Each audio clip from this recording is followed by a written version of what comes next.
Hey guys, this is Garrett from Ruffstuff Specialties, and today we're going to be going over our DIY rock slider kit. So we sell this kit as a DIY kit. You completely weld this yourself. This comes unwelded. All the lengths are long. You can cut them down to fit however you like. These are sold as a set, so you get one for each side of the vehicle. So let's jump into the specs here. We sell these in 4 different lengths. We sell them in a 60-inch, a 72, an 84, and a 94. All the tubing we sell with it is 1 3/4 120-wall DOM.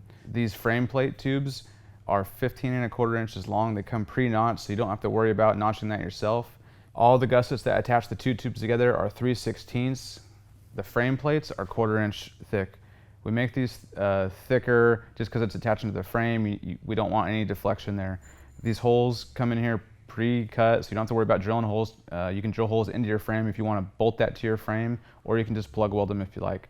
So what makes this kit unique is that there is no bending required. Most people with benders can make their own rock sliders, so we wanted to make something unique for people who don't have a tubing bender, and that's why we made this kit here.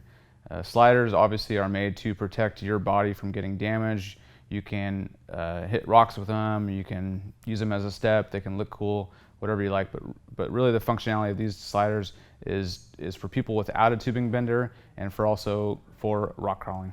So if you can weld, this kit is for you. If you can't weld, phone a friend, call your local fab shop and have them finish it up for you. If you like the video you just watched and like to support Ruffstuff, hit the subscribe button, hit the bell icon so you get notifications, like this video, and hit us up in the comments down below. If you'd like to see another awesome Ruffstuff video, check out this one.